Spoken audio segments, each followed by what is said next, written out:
17 seconds. That's how long Lisa Bluder, the winningest coach in Big Ten history, sat in silence when she was asked a question that should have been easy. What is Caitlin Clark's legacy at Iowa Hawkeyes? 17 seconds.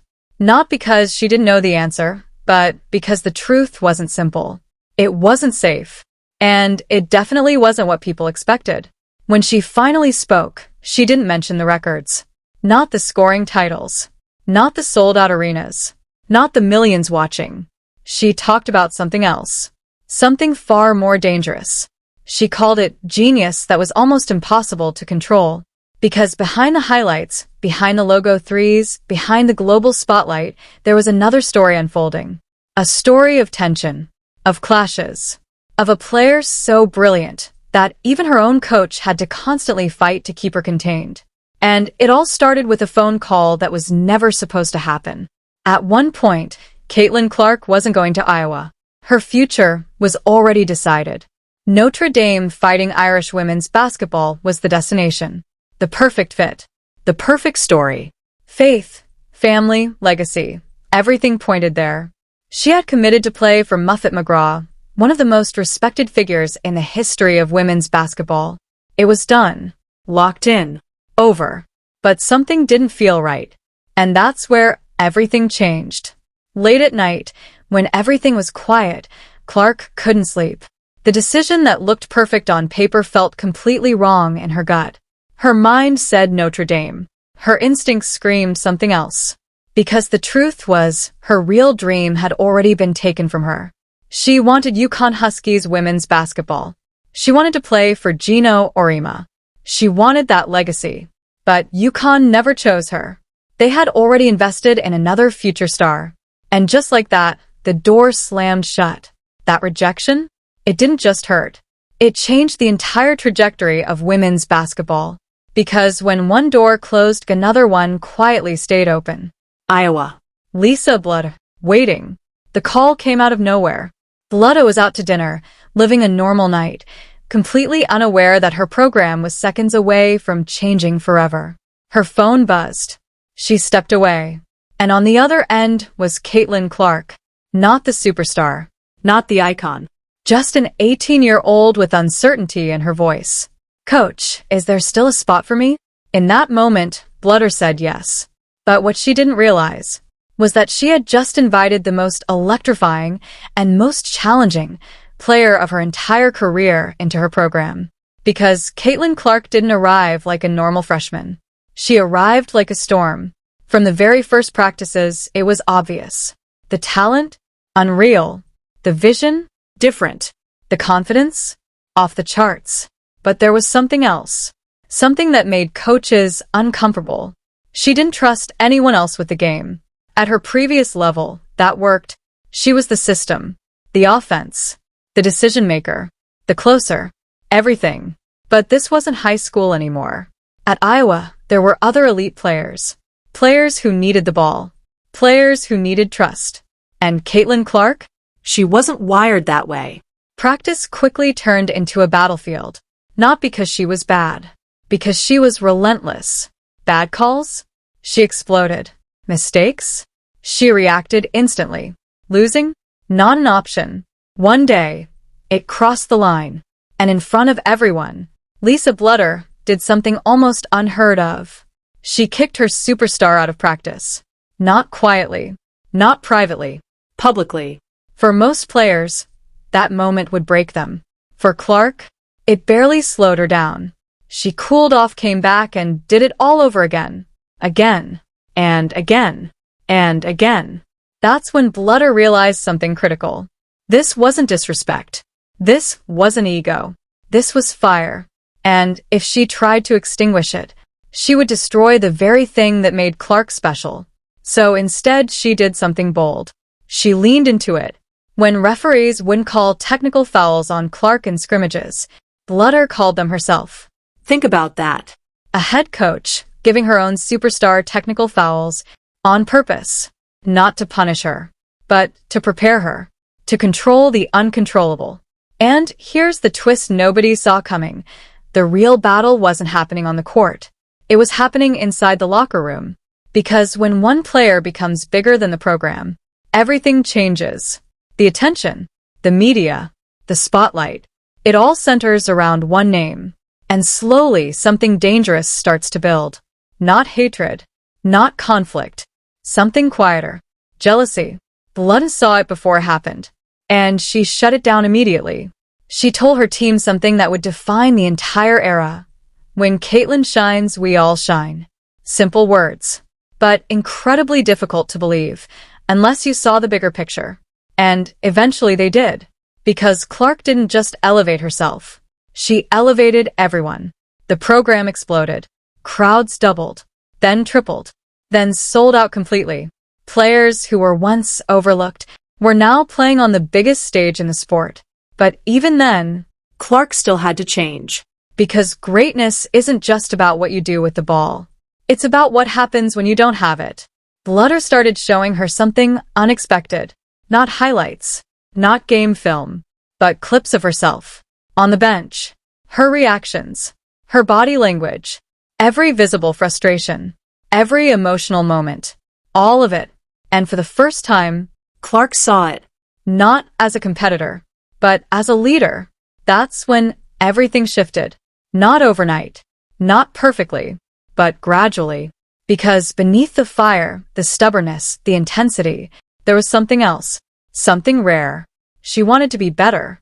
She was willing to listen, to reflect, to evolve. And that's the part people don't talk about. The part that doesn't show up in highlights. The part that took the longest to develop. The balance between genius and control, between emotion and leadership, between being unstoppable and being coachable. 17 seconds. That's how long Lisa Bluder needed to decide how to answer that question. Because Caitlyn Clark's legacy was never just about basketball. It was about managing something almost impossible. A player so gifted, so intense, so relentless, that even the greatest coach in program history had to reinvent how she coached just to keep up with her. And maybe that's the real truth. She wasn't hard to coach because she was a problem. She was hard to coach because she changed everything that IT worked, but not in the way anyone expected. Because the truth is, Caitlyn Clark never meant to send those signals. She wasn't trying to intimidate teammates. She wasn't trying to take over everything. She was just obsessed with winning, to a level that most people will never understand. By that point, she wasn't just a star anymore. She was being whispered about as the greatest player in the history of women's college basketball. Every game felt like history. Every possession felt like pressure. Every mistake felt unacceptable. And that's where the problem began. Because when you're wired like that, you stop seeing people and start seeing outcomes. When a teammate missed a shot, Clark didn't see effort. She saw failure. When a play broke down, she didn't see chaos. She saw control slipping away. And the scariest part? She didn't even realize she was doing it until Lisa Bluder forced her to see it. Not with speeches, not with yelling, but with something far more brutal. The truth. Bluder sat her down and pressed play. Not on highlights, not on her greatness, but on her worst moments. Her reactions, her frustration, her body language, every eye roll, every visible disappointment. Every silent message that said, I don't trust you. And for the first time, Caitlyn Clark couldn't argue. Because the evidence was right in front of her. That's when Bluder took it even further. She didn't just coach her on the court. She started rebuilding her mind. She handed her a book. Not a playbook. A philosophy. Sacred hoops. The same mindset that helped shape Michael Jordan into more than just a scorer. Into a leader. Because the parallels were impossible to ignore. 2 generational talents. 2 relentless competitors. 2 players who believed, if I don't do it, it won't get done. But that mindset comes with a cost. Isolation, pressure, and eventually, collapse. Bluder saw it coming before anyone else did. So she intervened early. She walked Clark through Jordan's journey. How even he had to evolve. How even he had to learn to trust. How greatness alone isn't enough. And then came the twist that changed everything. Bluder introduced something almost unheard of in high-level college basketball. Circle time. No plays. No drills. No hierarchy. Just honesty. Players spoke. Coaches listened.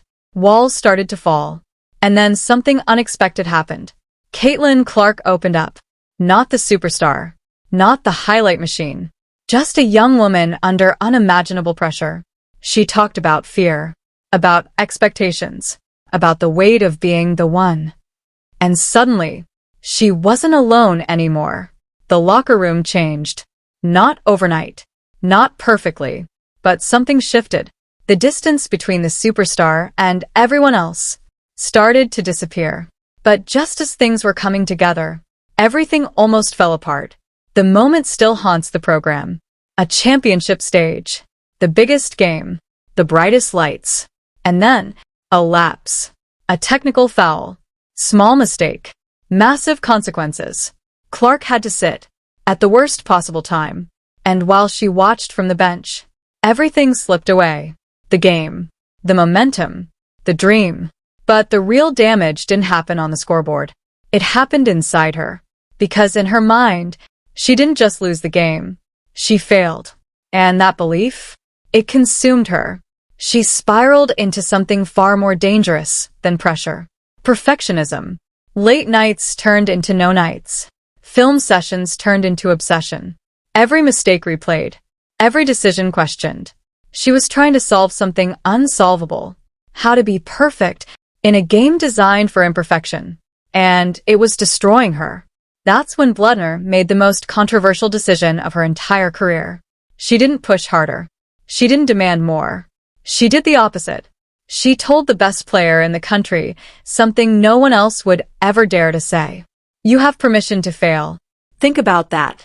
At the peak of her dominance, at the height of expectations, her coach told her, it's okay to be average.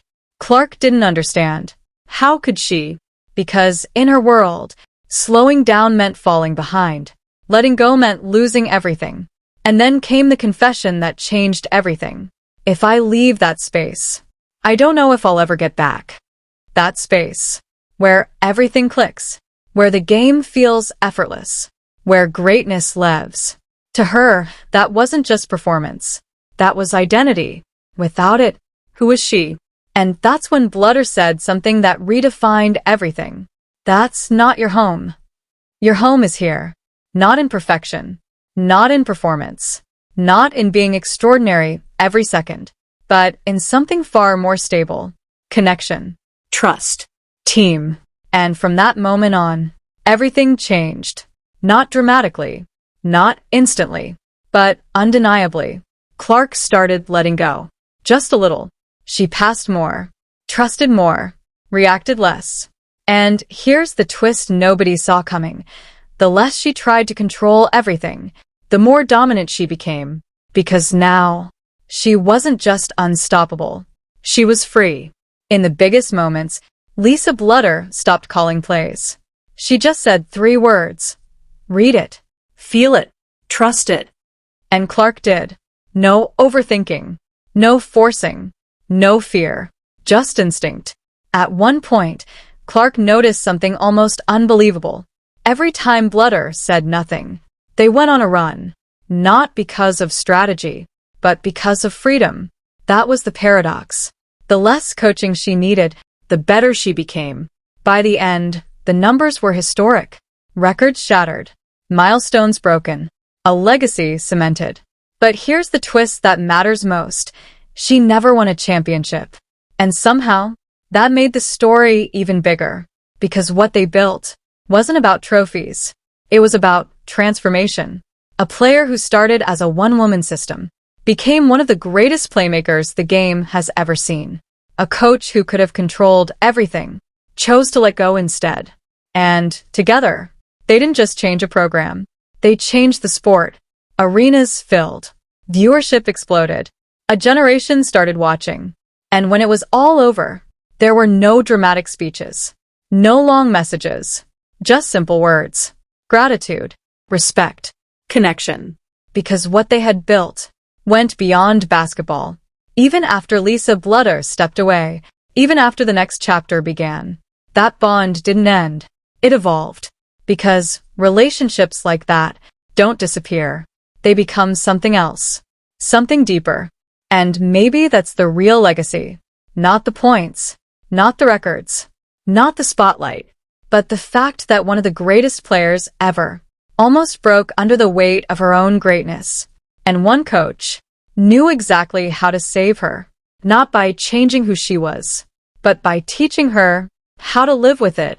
And now the question isn't about Caitlin Clark anymore. It's about the future. Because somewhere, another player like her is coming. Another impossible talent. Another storm. Another force that can't be contained. And when that moment arrives, when the pressure builds, when the fire burns too hot, who will be ready?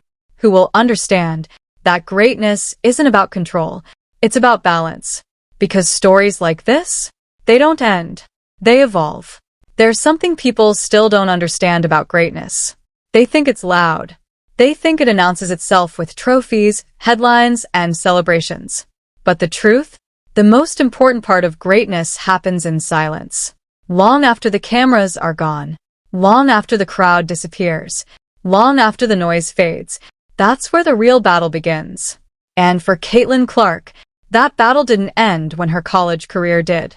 It followed her. Because when you've spent your entire life being the one, you don't just turn that off. You carry it into every practice, every locker room, every new level. And when she stepped into the next chapter, everything changed again. The game was faster, stronger, more physical, less forgiving. And for the first time in years, Caitlin Clark wasn't the clear best player on the floor anymore. That's where the next test began. Because dominating is one thing. Adjusting? That's something else entirely. There were moments early on where the old instincts came back. The urgency, the control, the need to take over everything. But this wasn't the same environment. These weren't college defenders. These weren't systems built around her. This was a league full of players who had all been the one somewhere else. And suddenly, the margin for error disappeared. Every frustration was magnified. Every reaction was watched. Every mistake had consequences. And here's the twist nobody talks about. The pressure didn't decrease after college. It multiplied. Because now, she wasn't just representing a program. She was carrying an entire movement. Every sold-out arena. Every spike in ratings. Every new fan entering women's basketball was connected to her name. And that kind of spotlight, it doesn't just elevate you. It traps you. Because now the question isn't, can you be great? It's, can you do it again and again and again without breaking? That's where the lessons from Lisa Bluder came back. Not as words, as survival tools. The permission to fail. The ability to let go. The understanding that perfection is a losing game. But applying those lessons? That's the hard part. Because pressure has a way of pulling you backward. Back into old habits. Back into control. Back into the belief that if you don't do everything, everything falls apart. And for a while, there were cracks. Moments where frustration showed again. Moments where the fire burned just a little too hot. Moments where the balance felt like it was slipping. But this time, something was different. She didn't spiral. She adjusted. Because now, she had something she didn't have before. Perspective. She started seeing the game differently. Not as something she had to control, but something she could influence. And slowly, the transformation continued. The player who once struggled to trust teammates started creating for them. The player who once reacted instantly started choosing her moments. The player who once needed perfection started embracing imperfection. And that's when the next evolution unlocked. Not just a scorer, not just a superstar, a complete player. Someone who could dictate the game without forcing it. Someone who could lead without overwhelming. Someone who could dominate without losing herself in the process. And here's where the story takes another turn. Because while the world was watching her growth on the court, something else was happening behind the scenes. The relationship that shaped everything never disappeared. Even after the final college game, even after the jersey was lifted, even after the next chapter began, she still reached back to Lisa Bluder, not for plays, not for strategy, for clarity. Because some voices don't fade. They stay with you. In the quiet moments, in the difficult stretches, in the decisions that define everything. That's what real coaching is. Not just teaching someone how to play, but giving them something they carry for the rest of their life. And maybe that's the most powerful twist of all. Lisa Bluder didn't just coach Caitlin Clark. She prepared her for everything that came after. The pressure, the expectations, the identity struggle, the constant demand to be more. All of it. And because of that, Clark didn't just survive the next level. She adapted to it. But the story still isn't finished. Because greatness has a pattern. It keeps evolving. It keeps demanding more. It keeps testing limits you didn't even know existed. And somewhere ahead, there's another moment waiting. Another failure. Another breakthrough. Another version of herself that she hasn't met yet. Because that's the truth about players like Caitlin Clark. They're never done. They don't reach a peak and stay there. They rebuild. Over and over again. And that's what makes them different. Not just the talent, not just the highlights, but the willingness to confront themselves, to evolve, to let go of who they were in order to become something greater. And when you look back at everything, the tension, the clashes, the struggles, the breakthroughs, you start to realize something. She was never hard to coach because she was difficult. She was hard to coach because she was constantly changing. And keeping up with that, that's the real challenge. Because players like that don't fit systems. They force systems to adapt. They force coaches to grow. They force the game itself to evolve. And that's why this story matters. Because it's not just about one player. It's about what happens when talent reaches a level that changes everything around it. And the next time someone like that appears, the question won't be, can they handle the pressure? It will be, is anyone ready for them?